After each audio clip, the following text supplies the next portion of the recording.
In this video, we will set up the equations for dynamic force analysis of this crank slider or slider crank linkage.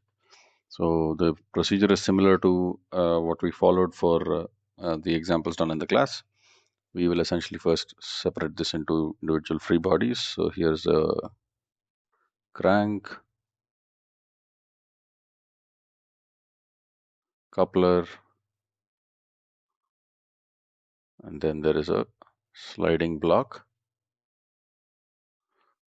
This sliding block is sliding along this axis, so there is a slot or a path for this which is essentially grounded, and then there's a pivot about which the crank is rotating. The crank has a center of gravity, and the coupler also has a center of gravity. The we can list down various reaction forces at the joints. We can say this has a force F2 on 1. We'll have an equal and opposite force F1 on 2. Similarly, here we have F3 on 2, equal and opposite F2 on 3, and then we'll have F4 on 1, and we'll have an equal and opposite F1 on 4. There's an external force Fp, which is acting on this body, on the sliding block, and we know there will be some reaction between, we can say there's a reaction F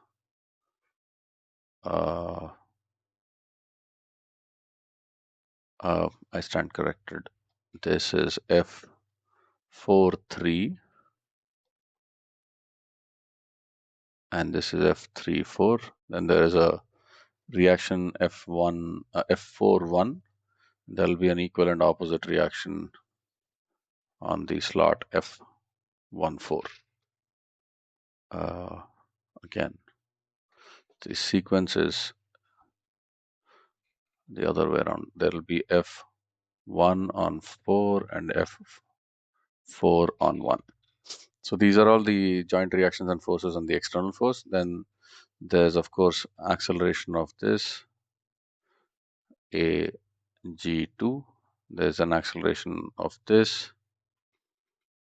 Maybe I'll mark it this way. Acceleration G3. And there's an acceleration of this block AG4. We know that it is going to be along the sliding axis, so I've marked it accordingly. We can start writing the we can first identify what are the local coordinate systems. We will mark the local non-rotating coordinate systems. These will be something like this at the CG of each of these bodies.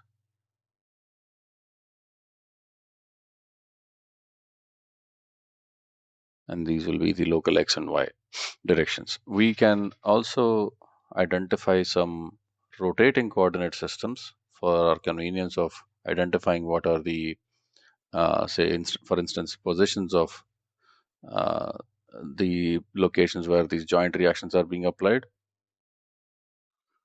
And those are essentially going to be aligned with the links or the way we represent these links. So we'll have something orthogonal and something along the link. Here we don't need a rotating coordinate system. So these are local rotating coordinate systems. When we write down the equations and set up matrices for solving to identify various unknowns, the position vectors which are written down in these rotating coordinate systems, they need to be converted back to the non-rotating coordinate systems to make sure that everything is is consistent as per the global coordinates, which are typically represented by capital X and Y.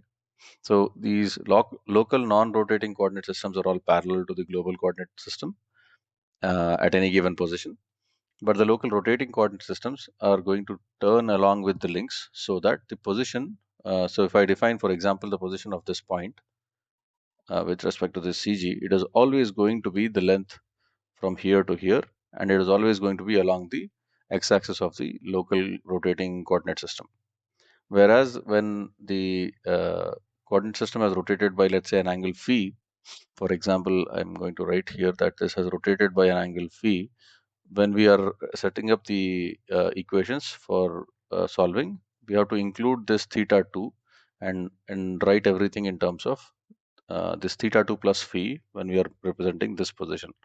Note that the F32, the joint reaction, is always in the local non-rotating coordinate system. So when we write R32 crossed with F32, this F32 is already in the non-rotating coordinate systems.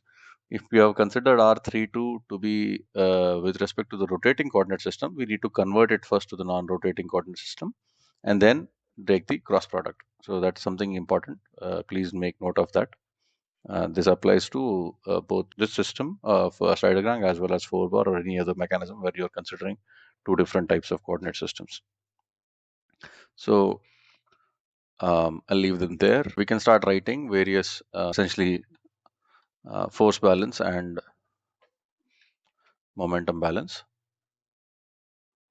So these are two equations and this is one more equation. So each of these bodies will get three equations.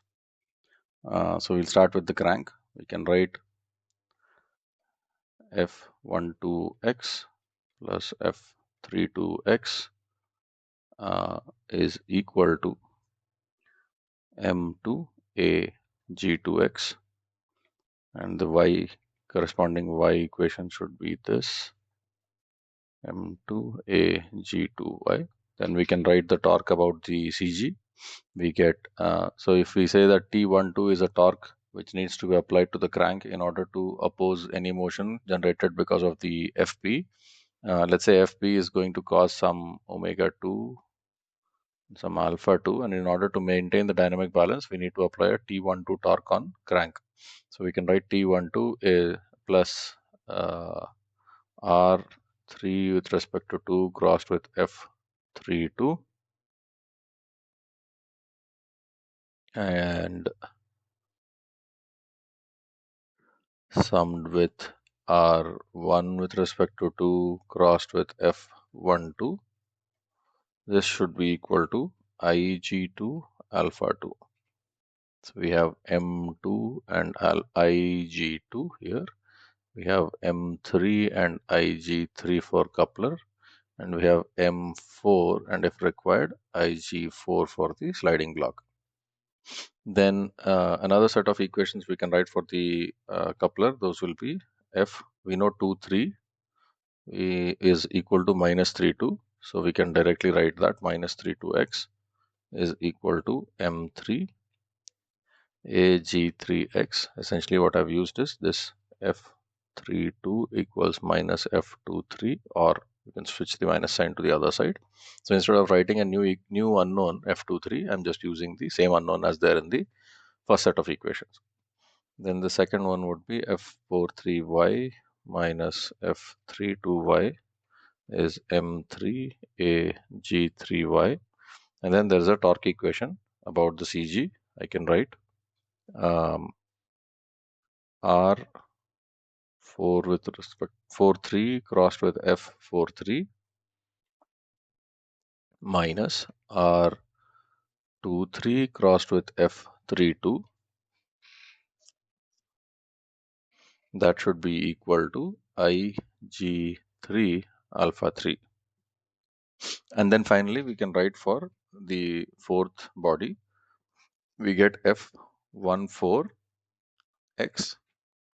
and we have written 43 in this equation here, so we can write minus F43 because we have a plus F34x, so instead we can write minus F43x, where F34 is equal to minus F43, and then we have Fp in x direction. This should be equal to M4 Ag4 x direction.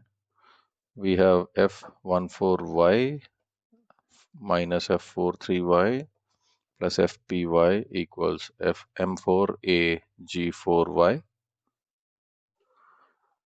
And last, we have R14 crossed with F14 minus R34 crossed with F43 plus RP crossed with FP.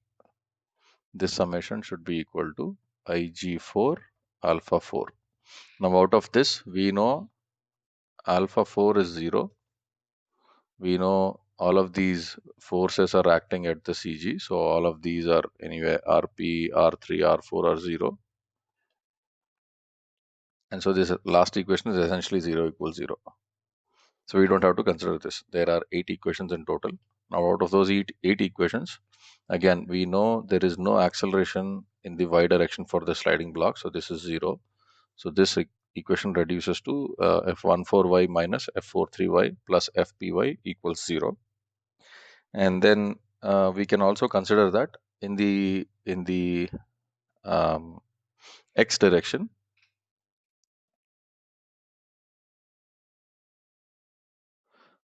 the only force that is acting between at the interface between the sliding block and the slot itself, the F14 or F41, this is because of the friction that is present between the two. If it's a frictionless joint, then F14x cannot exist, which means that we will only get Fpx minus F43x is equal to M4Ag4x. But if friction is being considered, then all we have to take into account is that the friction force at the interfaces F is plus minus mu times the normal reaction. This is a simple way of setting up the friction equation. This normal reaction is caused by the F14Y on this body, and then this is F14X. All we want to say with this plus minus sign here is that force of friction opposes the motion,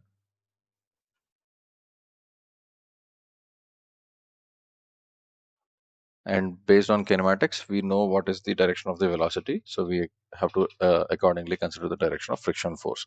Another way to write this, which is more mathematically rigorous, I suppose, is the F14x is equal to the mu value, which is a known coefficient of friction, multiplied by, we know the sign of the velocity, so we can write a signum function which is going to give the sign of the velocity. Let's say that velocity is d dot, and then we have to oppose this sign, so there will be a minus sign here, and then we have to have a normal reaction magnitude which is going to be 14y. So this is the equation for F14x. We can use this equation in this here and replace this part with that. Then those will be 8 equations. We can identify the 8 unknowns. The 8 unknowns are we have F12 x and y, we have F43 x and y, we have F32 x and y, and then we have F14y, which is an unknown, 14y, which is an unknown, and we have T12, which is an unknown. So these are the 8 unknowns that we can solve for using these 8 equations, and that will give us all we need to set up the matrix form of the equation for the slider crank mechanism.